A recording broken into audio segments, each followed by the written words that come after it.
Hello, Larry. Got your brake booster finished. Got all the steel parts CAD plated like original. Got a new vacuum diaphragm in here. Got this air filter assembly has been rebuilt. All new hydraulics in here.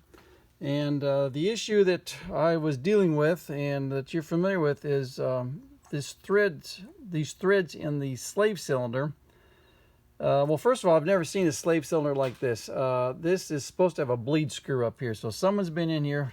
I'm going to bet the bleed screw broke off and they drilled it out and tapped it for a brake light switch. That's the only thing I can think of, because ordinarily a bleed screw goes right there.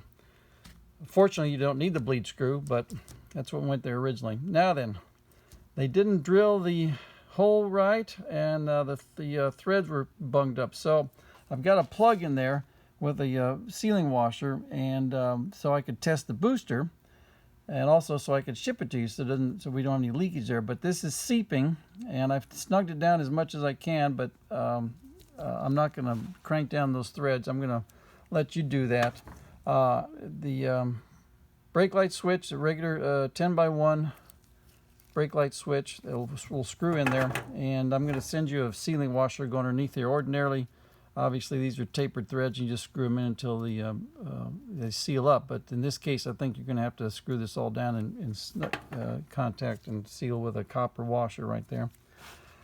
Anyway, so this does function. Now then, let's see, when installing your fittings right here, be sure to hold the slave cylinder still. This jamna is designed to hold the slave cylinder in place, but not designed to overcome any force that you might be putting on this fitting right here. So use a wrench here on the flats or on the flats here and stabilize the slave cylinder during installation. Right here, you've got a port. A screw goes in there, and this is a test port, and this is connected to the vacuum hose. Goes into this port right here, and goes up to this gauge, vacuum gauge. Now you got two vacuum gauges, and when the vacuum hits the booster, on my test machine, both gauges are going to go and read vacuum is produced by the machine. And then as the booster is activated, this gauge goes down to 0 when the booster is fully activated. And that's what you can use this port right here, put a vacuum gauge and test the booster when it's in service. Over here, we've got the hydraulic input. These two gauges are tied together. This gauge goes up, maxes out, and this gauge reads final input pressure as supplied by the test machine. Output, again, both gauges tied together. This one goes up and maxes out, and this reads final output pressure. In this case, this is a 2-to-1 boost ratio. So if we get 350 in here, we should be reading 700 plus or minus over here, considering the age of the machine and the gauge error. But to show you that if the booster has no vacuum to it, it still passes brake fluid through there and the brakes still function. You just don't have boost. So what I'm going to do is, without vacuum, pump up the machine, and you'll see 350 in, 350 out across the board. There we go. Now we'll come over here, probably see a little seepage here. You can see this thing seeping. Anyway, it's going to seep even more when you get vacuum going to it. So here we go. It's testing the booster.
Also check, make sure the bleed screw up here is holding pressure. Make sure we got no seepage out of the fitting right there.